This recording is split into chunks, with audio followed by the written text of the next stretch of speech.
الحمد لله نحمده ونستعينه ونستغفره ونعوذ بالله من شرور أنفسنا ومن سيئات أعمالنا من يهده الله فلا مضل له ومن يضلل فلا هادي له وأشهد أن لا إله إلا الله وحده لا شريك له وأشهد أن محمدا عبده ورسوله يا أيها الذين آمنوا اتقوا الله حق تقاته ولا تموتن إلا وأنتم مسلمون يا أيها الناس اتقوا ربكم الذي خلقكم من نفس واحدة وخلق منها زوجها وبث منهما رجالا كثيرا ونساء فاتقوا الله الذي تساءلون به والأرحام إن الله كان عليكم رقيبا يا أيها الذين آمنوا اتقوا الله وقولوا قولا سديدا يصلح لكم أعمالكم ويغفر لكم ذنوبكم ومن يطع الله ورسوله فقد فاز فوزا عظيما أما بعد فإن خير الحديث كتاب الله وخير الهدي هدي محمد صلى الله عليه وعلى آله وسلم وشر الأمور محدثاتها وكل محدثة بدعة وكل بدعة ضلالة وكل ضلالة في النار. قال سبحانه وتعالى والذين يكنزون الذهب والفضة ولا ينفقونها في سبيل الله وبشرهم بعذاب أليم يوم يحمى عليها في نار جهنم فتكوى بها جباههم وجنوبهم وظهورهم هذا ما كنزتم لأنفسكم فذوقوا ما كنتم تكنزون.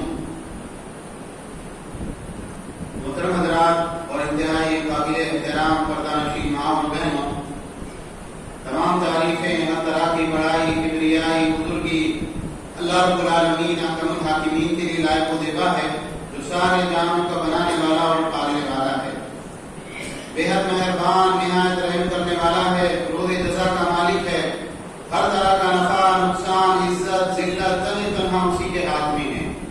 جس کو عزت دے اسے کوئی ذلیل نہیں کر سکتا، اور جس کو ذلیل کر دے اس کو کوئی عزت نہیں دے سکتا. اور بے شمار درود و سلام کا نزول وہ تمام انبیاء کرام پر، بالخصوص آخری نبی اور رسول رحمۃ للعالمین جناب محمد رسول اللہ صلی اللہ علیہ وسلم پر. بہرحال تو صلاۃ کے بعد دو آیات سورہ توبہ سے میں نے آپ کے سامنے تلاوت کی، جو سورہ توبہ کی آیت نمبر 34 اور 35 ہے. اس آیت کریمہ میں ان لوگوں کے لیے وعید ہے، ان لوگوں کے لیے تنبیہ ہے، ڈراوا ہے جو اللہ کے دیے ہوئے مال کو اللہ کی راہ میں خرچ نہیں کرتے، زکوٰۃ نہیں ادا کرتے، مال کا حق ادا نہیں کرتے، اور کنجوسی کے ساتھ، بخل کے ساتھ اس مال کو جوڑ جوڑ کر رکھتے ہیں. اللہ تعالیٰ نے فرمایا والذین یکنزون الذھب والفضة ولا ينفقونها فی سبیل اللہ، جو لوگ سونے اور چاندی کو خزانہ بنا کے رکھتے ہیں اور اس کو اللہ کی راہ میں خرچ نہیں کرتے. ہر انسان کو یہ محاسبہ کرنا چاہیے. اللہ تعالیٰ جن لوگوں کے بارے میں یہ بات فرما رہا ہے کہ میرا شمار بھی تو ان لوگوں میں نہیں. اللہ تعالیٰ نے فرمایا فبشرہم بعذاب الیم، ایسے لوگوں کو دردناک عذاب کی بشارت دے دیجیے، دردناک عذاب کی خبر دے دیجیے کہ تم کو اس جرم کی سزا ملے گی، اس امانت میں خیانت کی، اللہ کے دیے ہوئے مال کو اللہ کی راہ میں خرچ نہ کرنے کی عذاب دیا جائے گا. اور عذاب کیسا ہوگا؟ دردناک عذاب تم کو دیا جائے گا. اللہ تعالیٰ نے فرمایا یوم یحمى علیہا فی نار جہنم فتکوی بہا جباہہم وظہورہم وجنوبہم وظہورہم، جس دن جہنم کی آگ میں ان کو تپایا جائے گا. یہ سونا اور یہ چاندی، صحیح مسلم کی روایت ہے، قیامت کے دن اللہ سبحانہ و تعالیٰ اس چیز کے لیے جو ہے فرشتوں کو متعین کرے گا، اور وہ سونا اور چاندی جو انسان نے جمع کر کے رکھا اس کی تختیاں بنائی جائیں، اور تختیاں بنائے جانے کے بعد میں ان تختیوں کو کہاں گرم کیا جائے گا؟ جہنم کی آگ میں. اور اس کے بعد میں اس انسان کی پیشانی اور اس انسان کے پہلو اور اس انسان کی پیٹھ کو دابا جائے گا اور کہا جائے گا ھذا ما کنزتم لانفسکم، یہ وہ خزانہ جو تم نے اپنے لیے جمع کیا تھا، فذوقوا ما کنتم تکنزون، ذرا اپنے خزانے کا مزہ چکھو. سونا اور یہ چاندی تم جمع کر کے رکھتے تھے، یہ روپیہ اور پیسہ، یہ مال و دولت، اور اس مال و دولت کو جو اللہ کی امانت تھی، اللہ نے تم کو کیوں دیا تھا؟ تاکہ تم دنیا میں اپنی ضرورتیں بھی پوری کرو اور اس مال کے اوپر زکوٰۃ ادا کرو. اس مال کو اللہ کی راہ میں دو، لیکن تم نے کیا کیا؟ نہ فرض زکات ادا کی، نہ مال کے دیگر حقوق ادا کیے، تو اب اس خزانے کا مزہ تم کو چکھنا ہے۔ یہ جو سونا اور چاندی تم نے جمع کر رکھا ہے، ذرا آپ چکو کہ جو اس کا مزہ کیسا ہے۔ قیامت کا دن کتنے ہزار سال کا دن ہوگا؟ 50,000 سال کا دن۔ اور صحیح مسلم کی روایت ہے جس کو امام مسلم نے 2290 یا 40 نمبر پر والے کو ذکر کیا ہے، اس میں امام مسلم نے وہ حدیث ذکر کی ہے، اللہ کے نبی صلی اللہ علیہ وسلم نے فرمایا اسی طرح اس انسان کو عذاب ہوتا رہے گا یہاں تک کہ اس کا نمبر آئے گا اور وہ اپنے اعمال وغیرہ دیکھے گا، اس کے بعد یا تو جنت میں جائے گا یا جہنم میں جائے گا۔ دوسری نیکیاں اگر کر بھی لی، چلو ٹھیک ہے بہت ساری نیکیاں کی ہیں، وہ نیکیاں گناہوں پر غالب آ گئی، اللہ تعالیٰ کی طرف سے معافی کا فیصلہ بھی کیا گیا، تو جب تک اس کا نمبر نہیں آتا زکات ادا نہ کرنے کے جرم میں برابر اس کو ڈالا جاتا رہے گا، برابر اس کو عذاب دیا جاتا رہے گا۔ مال اللہ کی امانت ہے، اسی لیے آپ دیکھیں کہ دنیا کے اندر مال ہر انسان کو اس کی صلاحیت کے مطابق نہیں ملتا۔ ایک انسان بہت پڑھا لکھا ہوتا ہے، مال کمانے کے اعتبار سے زیرو ہوتا ہے۔ ایک انسان کچھ پڑھا لکھا نہیں ہوتا، کوٹا چھاپ ہوتا ہے اور کروڑوں روپے چھاپ رہا ہوتا ہے۔ اللہ جس کے رزق میں چاہے برکت دے، جس کا رزق کو چاہے کم کر دے۔ اللہ تعالیٰ رزق کم دے تو بھی اس کا امتحان ہے، اللہ تعالیٰ رزق زیادہ دے تب بھی اس کا امتحان ہے۔ مال کے بارے میں انسان کے اوپر واجب ہے کہ مال کہاں سے کما رہا ہے یہ دیکھے، جانچ پڑتال کرے، حرام کے قریب بھی نہ جائے، اور مال کمانے کے بعد میں مال کہاں خرچ کرنا ہے یہ بھی انسان کو دیکھنا ہے۔ ہر مسلمان کے مال پر اللہ تعالیٰ نے بہت سے حقوق رکھے ہیں۔ ماں باپ کو دینا، ماں باپ کے اخراجات کو اٹھانا اگر وہ غریب اور مسکین ہیں، دیگر اعزاء و اقارب کا خیال رکھنا، خیر کے دوسرے مدوں میں صرف کرنا، یہ بھی مال کے اوپر حق ہے۔ اور مال کے حقوق میں سے ایک اہم حق زکات ہے۔ جب ایک انسان کو اللہ تعالیٰ نے ایک مخصوص مقدار میں مال دے رکھا ہو، اس کی وضاحت انشاءاللہ ہم کریں گے، اور سارا سال گزر گیا آپ کے مال، سارا سال آپ کے پاس مال رکھا رہا، آپ کو ضرورت نہیں پڑی اس مال کی، تو سال گزرنے کے بعد میں اللہ تعالیٰ نے کیا قانون بنایا ہے؟ اب اس مال میں سے 2.5% تم کو کیا کرنا ہے؟ مخصوص مقدار میں، زکات کے الگ الگ جو ہوتے ہیں، تو مخصوص مقدار میں اس مال میں سے زکات نکالنی ہے اور غربا اور مساکین کے اوپر خرچ کرنی ہے، اس لیے کہ تمہارا مال صرف تمہارا مال نہیں ہے، اس مال میں اللہ نے غربا اور مساکین کا بھی حق رکھا ہے۔ یہ بہت ضروری ہے کہ ہم اگر ہمارے اوپر زکات فرض ہوتی ہے تو ہم ایسی صورت میں زکات کو بہت اہتمام کے ساتھ ادا کرنے والے ہوتے ہیں۔ 80 کے قریب مقامات ہیں قرآن کریم میں جہاں اللہ تعالیٰ نے زکات کا یا اللہ کی راہ میں خرچ کرنے کا تذکرہ کیا، اور 30 کے قریب مقامات ایسے ہیں جہاں اللہ تعالیٰ نے زکات کو نماز کے ساتھ جوڑا ہے۔ اقیموا الصلاۃ وآتوا الزکاۃ، نماز بھی قائم کرو اور زکات بھی ادا کرو، وارکعوا مع الراکعین، اور رکوع کرنے والوں کے ساتھ رکوع کرو۔ زکات کی اہمیت یہ ہے کہ اللہ کے نبی صلی اللہ علیہ وسلم نے فرمایا بنی الاسلام علی خمس، اسلام کی بنیاد 5 چیزوں پر ہے: شہادتین کی گواہی دینا، نماز قائم کرنا، اور تیسرے نمبر پر اللہ کے نبی صلی اللہ علیہ وسلم نے کیا فرمایا؟ زکات ادا کرنا۔ آپ نے ایک مکان بنانے والے معمار کو، بلڈر کو مکان بنانے کا ٹھیکہ دیا، ذرا مکان بنا دیجیے۔ اب اس نے مکان بنایا تھا، آپ کا مکان تعمیر ہو گیا، دیکھ لیجیے اور فائنل پیمنٹ کر دیجیے، اتنا اتنا حساب آپ کے ذمہ بچتا ہے۔ آپ گئے مکان دیکھنے کے لیے، آپ دیکھ رہے ہیں کہ اس آدمی نے مکان کو بنایا ہے، ایک دیوار بنائی تھی، ٹھیک ہے، چاروں طرف سے دیواریں بنانا ہے، ایک طرف کی دیوار، ایک طرف کی سائڈ سے مکان کی دیوار پوری ختم، دیوار اس نے بنائی، کھلا ہے مکان ادھر سے۔ ارے یہ کیسا آپ دیوار بنانا بھول گئے؟ نہیں، آپ کا مکان تو ہے نا، ادھر کی دیوار ہے، ادھر کی دیوار ہے، اوپر چھت بھی ہے، کچھ نہیں ہوتا، آپ رہیے اس کے اندر۔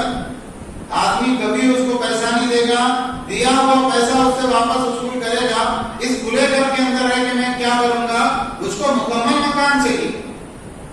اللہ کے نبی صلی اللہ علیہ وسلم نے فرمایا اسلام کی بنیاد ایک عقیدہ توحید ہی نہیں ہے، اسلام کی بنیاد میں یہ بھی ہے کہ انسان عقیدہ توحید اختیار کرے، شہادتین کی گواہی دے، نماز کو قائم کرے، زکوٰۃ ادا کرے، اور اگر اللہ نے صاحب استطاعت بنایا ہے بیت اللہ کا حج کرے، رمضان کے روزے رکھے، اس ساری چیزوں سے مل کے اسلام بنتا ہے۔ دنیا کے اندر آپ ایک دیوار کے بغیر مکان قبول کرنے کے لیے تیار نہیں، آپ ایک مکمل فریضے میں سستی کوتاہی کریں، غفلت کریں، نماز قائم نہ کریں، زکوٰۃ ادا نہ کریں، رمضان کے روزوں کو ایسے ہی چھوڑ دیں، استطاعت ہونے کے باوجود حج نہ کریں، بولے اللہ میں توحید لے کے آیا ہوں، ٹھیک ہے توحید لے کے آیا ہے، لیکن یہ جو باقی ساری چیزیں یہ کہاں گئی؟ اللہ قیامت کے دن پوچھے گا، ایک انسان کیا جواب دے گا؟ اسی لیے آپ دیکھیں حضرت ابوبکر صدیق رضی اللہ عنہ کی خلافت کا ابتدائی زمانہ ہے، اللہ کے نبی صلی اللہ علیہ وسلم وفات پا گئے، اور آپ صلی اللہ علیہ وسلم کی وفات سے پہلے لوگ جوق در جوق، فوج در فوج اسلام میں داخل، نئے نئے مسلمان ہیں، تربیت کا موقع نہیں ملا ہے، اسلام کے احکام سے مکمل واقف نہیں ہے۔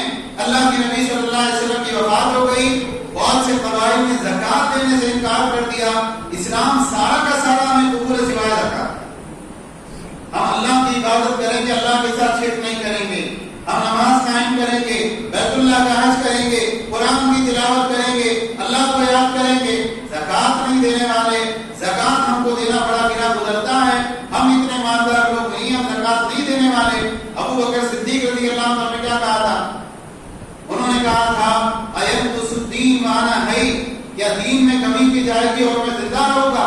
اللہ کی قسم میں ہر اس شخص سے خطاب کروں گا جو نماز اور زکوٰۃ میں فرق کرے، اور اگر ایک آدمی اللہ کے نبی صلی اللہ علیہ وسلم کے زمانے میں زکوٰۃ میں ایک معمولی رسی دیا کرتا تھا، اب اگر وہ دینے سے انکار کرے گا میں اس سے لڑائی کروں گا، قتال کروں گا۔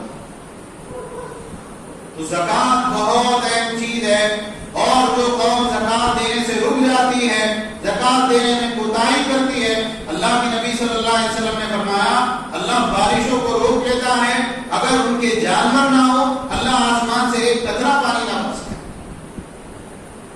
تو زکوٰۃ ادا کرنی ہے، اور زکوٰۃ کے تعلق سے اسلام نے حکم کیا دیا؟ ایک قمری سال آپ کے مال پہ گزر گیا، اب اس کے بعد میں آپ فوری طور سے زکوٰۃ ادا کر دیں۔ اب اس میں حکمت یہ ہے کہ بھئی میرے پاس مال آیا رمضان میں رمضان کے اندر زکوٰۃ ادا کرنے کا مکلف، ایک آدمی کے پاس مال آیا شوال میں، ایک آدمی کے پاس مال آیا محرم میں، ایک آدمی کے پاس مال آیا ربیع الاول میں، اب ہر انسان اپنے اپنے مہینے کے اعتبار سے زکوٰۃ ادا کیا کرے۔ اب غربا کو، مساکین کو، محتاجوں کو ضرورت ہے، اچھا آپ ضرورت مند ہیں، یہ میری زکوٰۃ نکل رہی ہے، یہ لیجیے آپ اپنی ضرورت کو پورا کر لیجیے۔ ہم لوگوں نے پتہ نہیں کون سے قاعدے اور کون سے قانون کو ذہن میں رکھ کے سب نے مل کے اجتماعی طور پر یہ طے کر لیا زکوٰۃ نکالیں گے تو صرف رمضان میں نکالیں گے، رمضان کے علاوہ ہم زکوٰۃ نکالیں گے نہیں۔ اب اس سے نقصان کیا ہوا معلوم ہے آپ کو؟ رمضان کے اندر سب نے زکوٰۃ نکال دی، چھوٹے نے، بڑے نے، جو بہت زیادہ امیر ہے، جو تھوڑا امیر ہے، سب اپنی زکوٰۃ نکال کے فارغ ہو گئے۔ اب شوال کے اندر کسی کے گھر میں کوئی حادثہ ہو جاتا ہے، کوئی غریب اور مسکین ہے، اس کو دوا کھانے کے لیے مدد کی ضرورت ہے، کوئی اور جو ہے مجبور شخص ہے، اس کو کسی اور ضرورت سے مدد کی ضرورت پڑ گئی، اب وہ آدمی آتا ہے ہر ایک کے پاس میں، لوگ بولتے ہیں بھائی آپ زکوٰۃ دے کے فارغ ہو چکے ہیں، اب ہمارے پاس آپ کو دینے کے لیے کچھ نہیں، آپ جائیے اور کسی اور کے دروازے کو کھٹکھٹائیے۔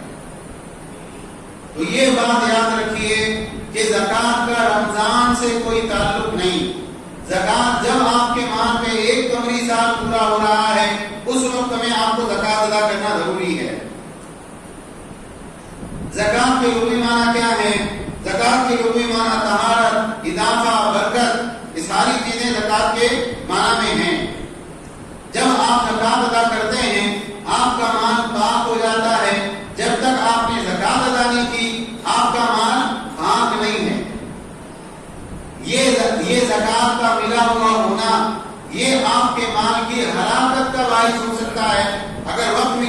انشاءاللہ خطبے کے اخیر میں ایک چیز ذکر کریں گے.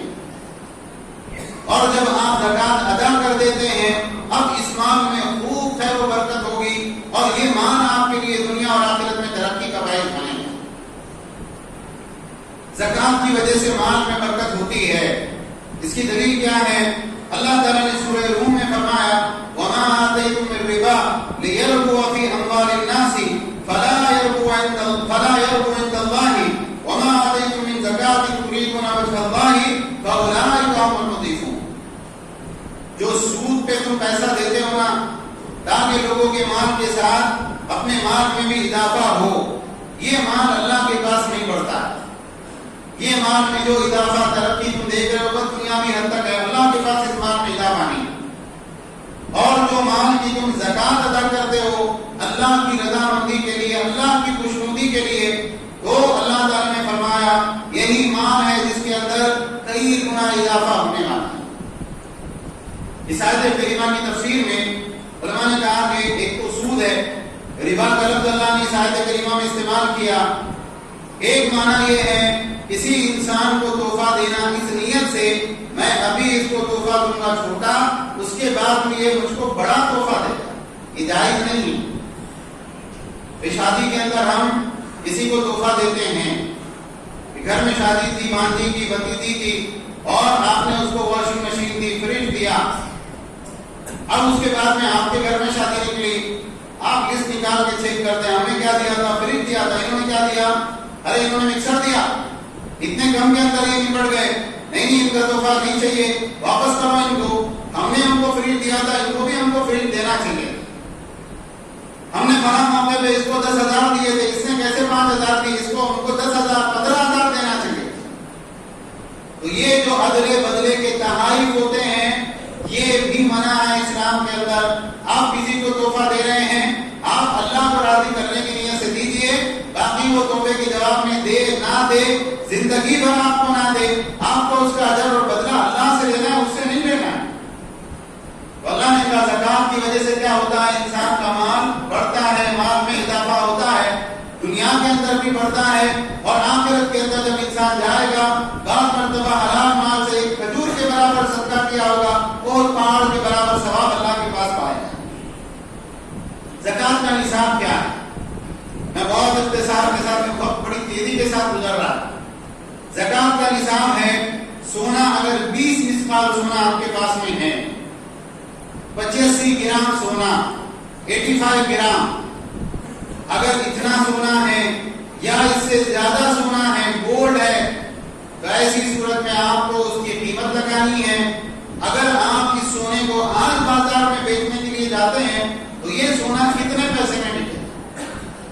سونار کی دکان میں سونے کا کیا بھاؤ ہے اس سے آپ کو کوئی مطلب نہیں. کیوں؟ آپ سونار کی دکان میں جو سونا ہے اس کی زکات نہیں ادا کر رہے، جو آپ کے پاس ہے اس کی زکات ادا کر رہے. تو یہ سونا کتنے کا ہوتا ہے وہ آپ حساب لگائیں گے، اور حساب لگانے کے بعد میں 2.5% زکات اس کی نکالیں.